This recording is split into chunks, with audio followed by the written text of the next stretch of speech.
ayon sa gusto natin, mangyayari na ito. Mas maganda nga sa 20 Congress na, kasi ngayon, pagka ngayong Kongresong ito, mukhang hindi lang po maraming pro-Duterte na senador, kung hindi ayaw nilang maisturbo yung kailang kampanya, kahit trabaho nila yung pagiging senador judge, ayaw nila. Dahil focus sila sa kampanya. Lalo na po yung ibang senador, kakandidatong lokal. Si Cynthia tatakbong local position sa Las Piñas. Si Nancy Binay tatakbong mayor sa Makati. Si Coco Pimentel tatakbong first district yata ng Marikina. So tatlo na mga dapat senador judge ang focus na sa kampanya simula bukas. Kasi March 28 bukas, Friday dito sa Pilipinas, ang opisyal na kampanya ng mga local candidate. So itong tatlong senador na banggit ko, tatakbuhin nila local position dahil tapos na ang kailang term sa Senado, doon na sila nakapokus. So lalo na hindi natin mapapakinabangan yan sa trial. Kung ngayon. At yung iba namang re-electionist ay tumatakbo sa national, ay katulad ni Bato na nawawala, hindi natin malaman, nagtatago ba si Bato kung nasa saan? O paano natin mapapakinabangan sa trial? Mabuti, hindi naman yata papayagan sa impeachment trial ang online na judge. Hindi pwede yun. Kailangan ang judge ay nandoon sa Senado. Kung mayroong warrant of arrest si Bato, paano yan sisipot? Baka mahuli. Sa Senado lang naman siya protektado. Paglabas ng Senado, pwede na siyang hulihin kung mayroong warrant of arrest. So yan po. Kaya nga, tama na lang. Sige na nga. Tanggapin na natin yung kahit na medyo baloktot, pero yan ang gusto ni Senador Escudero sa next Congress na ang trial. So tama-tama, magkakasabay. August, September, baka abutin pa ng October ang trial kay Sara sa impeachment court. Si Digong naman, magsisimula pa lang ang official na trial sa September 23. Kasi noong nakaraan, pre-trial. Yan naman po ay sa court na. Impeachment court. Ayan, sa impeachment court? Court trial. Court trial kay Duterte. Impeachment court naman kay impeachment trial, yan naman po kay Sara. Ayun, okay. Ano pa ang sunod na ating balita? Ito yun, no? Yung pong, ito na yun. Development, ayaw ni Escudero talaga.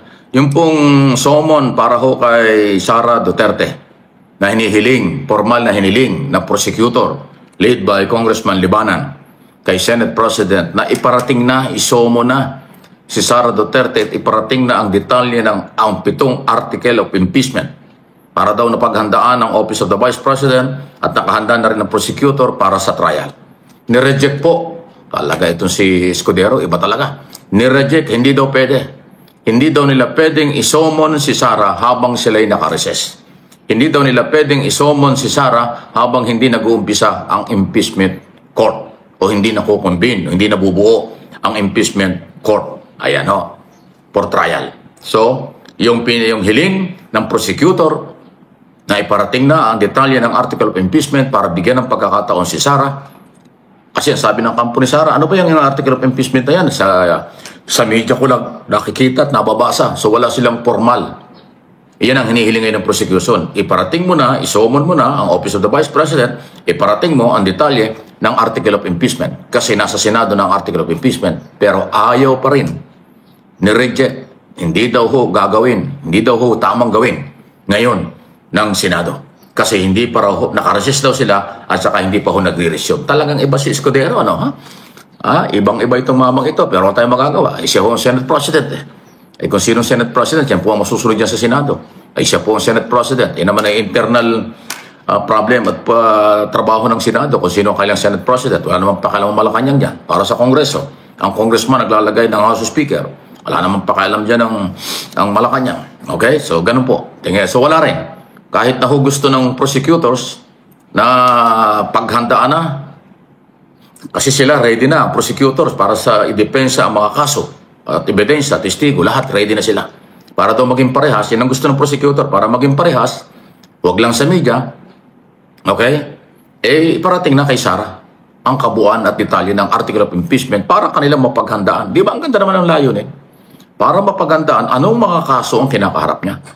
Anong kaso, ano yung article, 7 article of impeachment, at saka paano nila i-depensa, paano nila ipagtanggol ang kailang sarili. Yun po yung tamang paraan Pero ayaw ho ni Escudero. Baka kasi pagdating ng araw, biglang sabihin ng Defense Council, hindi kami aware sa kaso. Hindi naman yung kami binigyan ng kopya. Hindi namin alam, di ba ganun, kahit sa mga lower court, sa korte. Kailangan pagka ikaw ay nagfile ng kaso, bibigyan ng pagkakataon yung akusado o suspect na basahin yung detalye, tapos mag-file ng counter affidavit. Ganun po ang dapat i-advance. Ay ito, ina-advance na, hinihiling na ho ng prosecutors ng Kongreso, i-advance, i-summon, iparating kay Sara ang detalye, pero ayaw ni Escudero. Sa June 2 pa raw sila babalik. Sa June 2 pa magsisimula ang mga transaksyon sa mga dokumento. Yan ang gustong palabasin. Ibig sabihin, nung nakaraan, ngayong April, May, wala tayong aasahan kay Escudero. Hindi niya talaga gagalawin. Maghintay tayo sa ayaw at sa gusto natin, maghintay tayo sa June 2. Doon sila babalik. Doon pa lang sila magtatrabaho. Ibang klase ang tigas itong Bicolanong ito, ano ha? Ibang klase talaga. Kaya pati yung prosecutors hindi pinakinggan eh. Ay samantalang magkakasama sila sa gobyerno. Pero ayaw pa rin. Okay? Kaya ho, napakarami nating aabangan na mangyayari. Isipin mo kung magkakasabay itong trial. Although yung sa ICC, limitado ang information doon dahil hindi naman ho katulad dito sa Pilipinas na minsan nasisilip pa yung mga trial. Pero ito, yung pong ano tawag dito, yung pong impeachment, yung trial sa ICC, hindi natin masyado mamomonitor yan. Ang ating mamomonitor dyan ay yung mga propagandang statement ng magkabilang panig. Statement ng mga prosecutors, statement ng Defense Council. Pero yung detalye galing sa korte, hindi ho natin pwedeng pakialaman. Ibang-iba po kasi ang daloy ng mga balita pagkaho sa korte. Pag yung trial sa korte, hindi ho yung pinag-uusapan ng lahat ng merito ng kaso. Okay? Hindi po katulad ng impeachment trial, lahat ng detalye. Kahit ngayon, pwede nang i-discuss. Kasi ang Senado ay hindi korte. Sa korte, nahigpit na pinagbabawal ang pagtalakay ng merito ng kaso. Dito po sa impeachment trial, hindi pinagbabawal yan. Dahil ito po ay allowed para sa lahat ng mga Pilipino. Basahin mo, talakayin mo ang article of impeachment, ang merito ng kaso, wala kang pananagutan dyan. Maliban lang kung pangunahan mo, pwede kang ipatawag ng Senador Judge. Lalo na kung ini-impluensyahan mo or sinisiraan mo ang Senador Judge, pwede kang ipatawag ng mga Senador Judge kung bakit mo ginagawa yon. Okay? Sino kaya ang matatawag diyan? No? Sino kaya mapapatawag ng Senado dahil kung ano-ano mga sinasabi, kung ano-ano mga konklusyon, kung ano-ano mga pamimintang ang gagawin sa mga senator judge. Sino kaya yan, di ba? Actually, ngayon po ay talagang history in the making po ito. Ang dating presidente po ay nililites doon po sa ICC. At ito namang anak niya na missing in action at nandun sa The Hague, mukhang doon na yung opisina niya, didinggin din po ang kaso dito sa Pilipinas dahil po sa kaso naman ng impeachment dito sa mga ibinibintang sa kanya. So, history in the making, napakaraming first, di ba? First, vice president na hindi pumunta sa SONA ng kanyang presidente. Kauna-unahang vice-presidente na na-impeach ng Kamara. Di ba? Napakaraming first dito kay Sara. Kauna-unahang vice-presidente na may impeachment. Tapos, kauna-unahang presidente na nagbigay ng pera sa mga non-existent na mga tao like Cocoy Villamin, Mary Grace Piatos, Chippy McDonald. Meron pa yung si Juan Miguel. Juan Miguel ba yun? Juan Miguel Uwishi. Kaya po, nako, talagang ito na yung ano rin, yung sinasabing the downfall of Duterte. Ito na yon. Tapos, yung sinasabi ng mga DDEBs, mga Duterte, D-Hard, ano ba, EBS yung EBS EBS pag nagagawa natin ng acronym yan. DD, tapos EBS, yung EBS. EBS, short for EBAC. Ngayon, ito pong mga pangyayari na ito, katibayan na bilog ang mundo.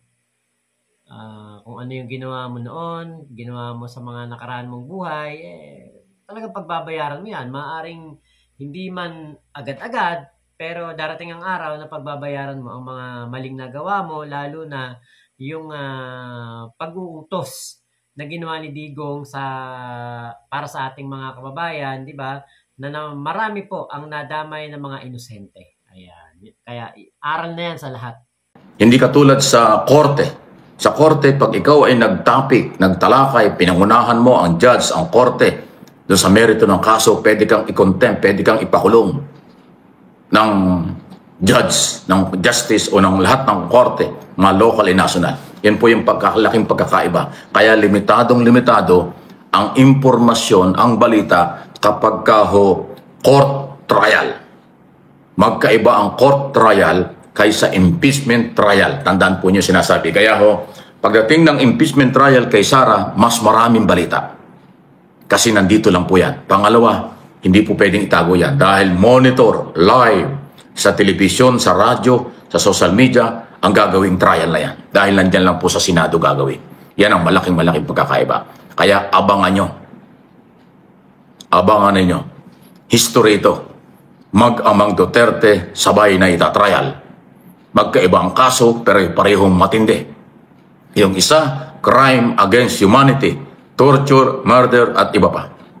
Ito namang impeachment trial, betrayal of public trust, graft in corruption, okay? At marami pang iba sa betrayal of public trust. Yung pagbabanta sa buhay ng Pangulo, First Lady, Speaker, kasama dyan. Yung mga di umano'y bank account na nakatago, na bilyon-bilyon laman, kasama dyan. At yun hong suhulan sa Department of Education, graft in corruption, at yung nawawalang confidential fund na 612 million pesos. Ayan po, mauungkat dyan yung 5 beses na withdraw ng 125 million cash doon sa Land Bank Show Boulevard. At saka yung 37 million sa Land Bank Department of Education branch. Nakakalulang milyones yan na walang bigla. Ayan, yan po. Yan ang pag-usapan. Kaya kahit talakayin ang merito ng kaso ng impeachment trial, huwag kayong magtaka. Yan ay normal lang sa impeachment trial ang merito talakayin kahit sa social media at media. Pero huwag natin papangunahan ang mga senador judge. Yung pagtalakay, kung ano yung unahing tatalakayin, ano itong mga article of impeachment, normal yan. Okay? Walang problema. Ayan po ang matindi. So, graft in corruption, human rights violation, crime against humanity, napakabigat po ng mga kaso ng mag-amang Duterte. Pero hindi ibig sabihin, mabigat ang kaso, guilty na sila, hindi pa. Magtatrial pa lang. Kaya relax lang kayo mga DDS, mga troll at baser. Hindi ito batikos. Maliban lang kung talagang mapurol kayo. Hindi nyo alam ang pagtatalakay ng balita. Ako po ay broadcast journalist. Alam ko ang aking sinasabi. I know my job. Pinapaliwanag ko kung ano ang mga pwedeng mangyari. Para doon sa kaalaman ng mga nakakaintindi, gustong umintindi. Yung mga saradong isip, kahit anong paliwanag sa inyo, wala na yan. Sabi nga ni Professor Clarita Carlos, huwag na natin pilitin ang saradong isip. Baka mahawa pa tayo. Grabe, di ba? Ang galing, di ba? Tama naman. Huwag na natin pilitin ang saradong isip. Baka mahawa pa. Baka makahawa pa. Correct. 1,000%. Okay? Kaya yung saradong isip, may stress lang kayo. Ibukas nyo ang kaisipan nyo, maliliwanagan kayo. Ang trial ay pagbibigay ng tamang proseso. Pagbibigay ng karapatan sa akusado at saka suspect, akusado at complainant ng kanilang karapatan. Hindi ibig sabihin pag nag-trial ay guilty na. Hindi ibig sabihin pag nag-trial ay tapos na. Kaya nga magta-trial eh. Tatalakayin pa lang ho ang kaso at mga issue. Ayun, okay? So, history na kakaiba. Pwedeng isulat sa libro ng kasaysayan ng Pilipinas. First time na mangyari. Kasi naman sa totoo lang, kasalanan din ito ng mga Duterte, lalo si Duterte. Pag pinagsasabi, sisipain niya ang ICC, pupunta ako sa ICC, sisipain ko sila, hindi ako magpapahuli ng buhay, inaako ko ang lahat ng responsibilidad, akin ito, pananagutan ko, yan, lahat ng kayabangan ni Duterte, ginawa niya eh. On record dyan sa Senado at Kongreso. Binabanatan pa nga niyang gobyerno dahil ang dami daw niyang pinatay, ang dami niyang ginawang kalokohan, hindi daw sa kinakasuhan, puro lang daw salita. So, tapos ngayon hulihin, nagagalit yung mga taga-suporta. Si Duterte rin ang dahilan bakit siya nakalaboso. Siya rin ang dahilan kung bakit siya sinubukan ng batas at kapangyarihan Kasi yung kanyang pagyayabang, nasisipain niya ang ICC, walang ginawa itong gobyernong ito, bangag ang gobyernong ito, mahina kayo, mamamatay tao ako, dami kong ginawa na mga mali, hindi niyo kinakasuhan. Ay, di ba yun di ba yun ang mga statement niya? O ngayon kinasuhan, drama-drama kayo. Yan ang sinasabi, ano ha? No one is above the law. Ignorance of the law exercises no one. Ayan po. Yung kayabangan, pagyayabang, at lahat-lahat ng mga sinabi, na on record naman, hindi naman ho yan fake news. Punta kayo sa Senado, naka-record yung pagyayabang ni Duterte ron. Punta kayo sa Kongreso, sa Quadcom, naka-record din ang pagyayabang doon. Yung mga press conference, yung mga statement niya sa mga rally. Di ba?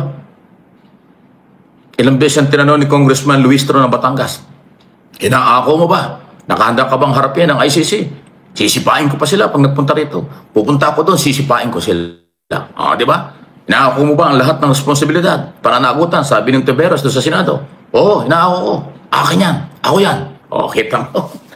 Ang tapang ng pag-amin Tapos ngayon nung hinuhuli na ayan na. Ay ngayon, nakakulong na. Anyway, binabalikan ko lang yung nakaraan para hindi kayo magtaka. Kaya dinajustify ko lang si Duterte rin ang dahilan kung bakit siya hinuli at nahuli. Kaya nga po, di ba, una't huli na humarap si Digong doon sa Senado isang beses. Una't huli na rin yung pagharap ni Digong doon po sa Quadcom. Hindi na rin po naulit. Alam niyo po kung bakit. Kasi sa halip na malinis niya ang kanyang pangalan, lalo pa pong nagkalat. At dyan po siya nagkaroon ng extrajudicial confession with Congressman Jervil Luistro na kung saan inamin niya na sa kanya lahat ang yung lahat ng obligasyon ay inaako niya. So, di ba?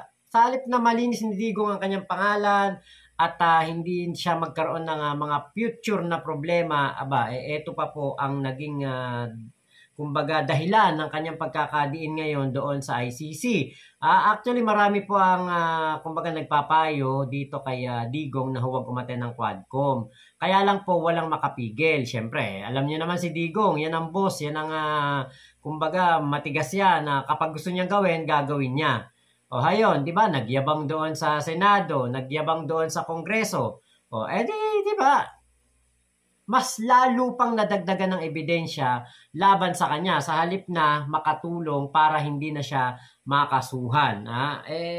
Yun talaga yung purpose siguro ni Digong, kaya siya nagpunta sa Quadcom, kaya siya nagpunta sa hearing sa Senado. Kasi nga, gusto niya talaga na siguro na malibre ng healthcare doon po sa Netherlands. Kasi napakaganda po ng healthcare, kumbaga yung mga facility, yung pag-aalaga sa mga lalo na sa mga may edad, napakaganda po doon sa Netherlands. At yung iba hirap na hirap ang pamilya na makapunta ng Netherlands, di ba? Mag-apply pa ng mga visa, kailangan pa ng mga bank statement, kailangan meron kang milyong-milyong pera sa bangko. Itong si Digong, libre lahat. Jet pa ang naghatid doon sa Dahig.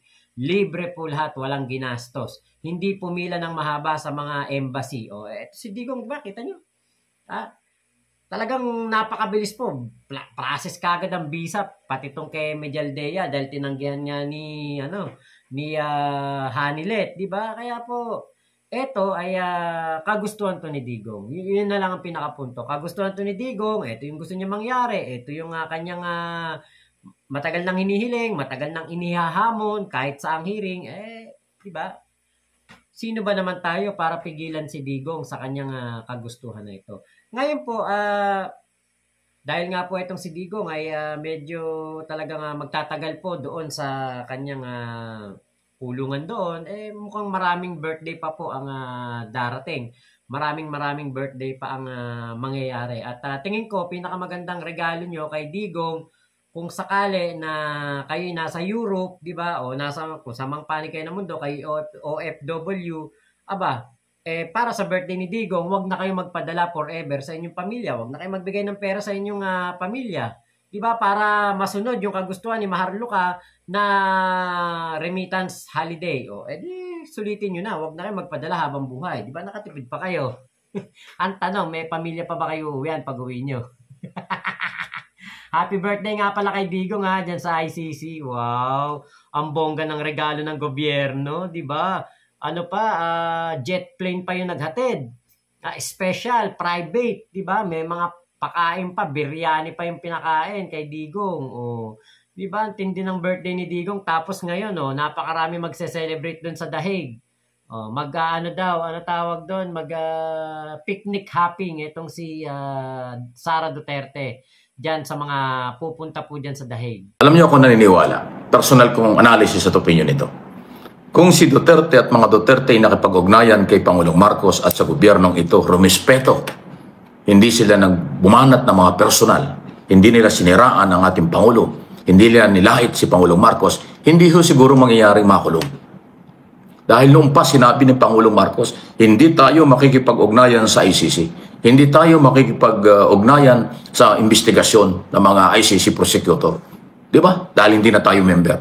Pero dahil sobra na yung panlalait, pambabastos, pagtatangka sa buhay ng mag-amang Duterte kay Pangulong Marcos, yung ginawa ni Sara, lahat napuno na ang salo.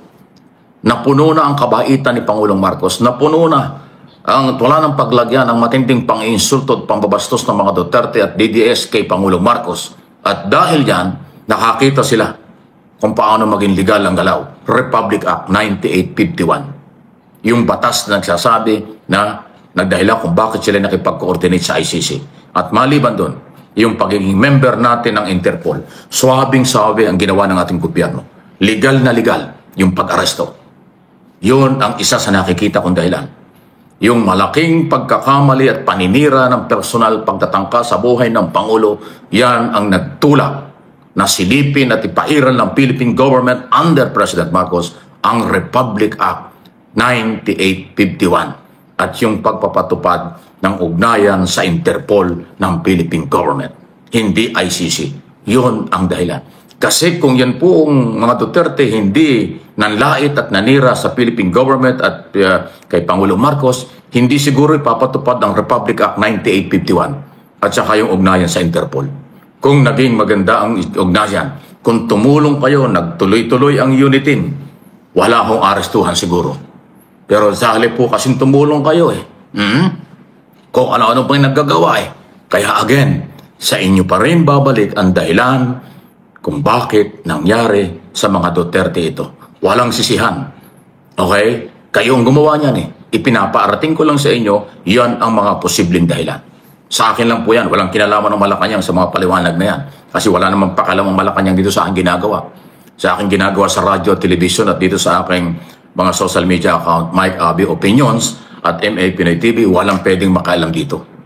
Dahil ang aking pinaglilingkuran dito, yung mamamayang Pilipino, Luzon, Visayas, Mindanao, DDS ka man o hindi, baka Marcos loyalist ka hindi, basta Pilipino tayo, dapat nagkakaisa. Kaya lang, meron hong grupo na saradong isip, huwag natin pilitin, baka makahawa pa.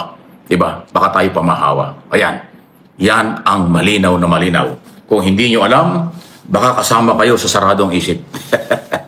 Sabi nga ni Clarita Carlos Clarita Carlos huwag natin pilitin, baka mahawa pa. Baka makahawa pa yan. Mga saradong isip. Okay. Yun naman hong warrant of arrest. Ayan abangan natin. Si Bato de la Rosa nawawala na Hindi na nagpapakita. Wala pa naman yung warrant of arrest. Pero ipapatupad yan sa oras na dumating. God is good all the time. Yan po yung ating topic. Sabi nga ni Katunyeng, di ba, pwede daw itong pigilan ni PBBM. Pero alam niyo po, naisip ko, kung pipigilan ito ni PBBM, marami pong magiging kapalit. Ano yun? Tayo po ay hindi natutulungan ng Interpol. Tutuligsain tayo ng ICC. At tingin ko po ay yung mga iba nating mga karatig bansa, lalo na yung mga kaalyado natin, medyo baka mawala ng tiwala sa atin. Bakit? Dahil pwedeng yung mga wanted doon sa kanilang lugar, hindi na po mahuli ng Interpol dito sa ating bansa. At dito magtago yung mga kriminal na mga nakakasuhan doon sa ibang bansa, ibang lahi, baka po sa Pilipinas na ito magtago dahil nga po sa ginawa natin kay Digong na hindi pagsuko. Yan po yung mga pwedeng maging masamang epekto. Pero tingin ko, lahat ng ito ay kayang tiisin ni PBBM, di ba? Kahit na mabash siya ng mga iba't ibang leader ng bansa, kahit na mawalan na ng kumbaga mawalan na ng paggalang sa kanya ang Interpol dahil parang pambabastos na rin 'yon dahil yung wanted na si Digong hindi niya isinuko, 'di ba? Kumbaga maraming kapalit, 'di ba? Merong kumbaga masamang implication 'to. Kung hindi natin sinuko si Digong sa Interpol o sa ICC, magkakaroon ito ng masamang implication sa ating bansa. Pero tingin ko, lahat 'yan ay kayang tiisin ng ating Pangulong Bongbong Marcos. Bakit? Kaya niyang gawin ang lahat. Kung naging mabuti lamang nakaalyado itong mga Duterte dito kay PBBM. Kaya lang po, sa halip po na patibayin ni Sara ang kanyang pakikipagkaibigan, pakikipagmabutihan dito sa pamilya Marcos, sa halip po na gano'n na mangyari, pati itong tatay niya na si Digong, kabaligtaran po. Bagkus dahil nagsimula lang ang lahat dahil hindi po nabigyan ng confidential at intelligence fund si Sara, nag-iba na po ang ugali ng mga Duterte dito kay PBBM at hanggang sa nung una ama saka kapatid lang na lalaki ang kumakalaban dito kay PBBM, pero eventually, di ba nga po, ay pati si Sara kinalaban na rin ng ating Pangulo. Sa lahat ng ito ay dahil po sa kanilang hindi sila marunong makisama, hindi sila marunong magpahalaga ng kumbaga pakikipagkaibigan at pakikipagkaalyansa dito sa ating Pangulong Bongbong Marcos. Pero wala na, tapos naman na lahat. Nandun na si Digong sa ICC. Galingan na lang ng mga magiging abogado ni Digong ang kanilang depensa para maipanalo nila ang kaso laban dito kay Digong at sa mga complainant ng mga complainant diyan sa ICC. So, tignan natin kung ano mangyayari, di ba? Siguro nare-realize na rin naman ng mga Duterte ngayon yung ginawa nilang mali, di ba? Nakinig siguro kasi sila kay Panelo, kay Harry Roque, pero di ba? Wala ngayon magawa, wala ngayon maitulong sa kanila itong mga nagmamagaling na mga nasa paligid ni Digong. Walang maitulong, walang maiambag, di ba? Wala kasi ito po yung tinadhana, napakahirap kontrahin, di ba? So, lamang po, maraming salamat sa pagsama nyo dito sa aking vlog na ito. Ingat po kayo. Nasaan mang panig kayo ng mundo. Nako, maraming salamat po sa inyong mainit na suporta sa aking channel. Sana po ma-support nyo rin itong ating kaibigan Sir Mike Abe at MA Pinoy TV at Mike Abe Opinions dito po sa YouTube. Salamat po. Ingat po kayo. Maraming salamat. Mama Chup Chup. Love you. God bless us all. Pilipinas. God first.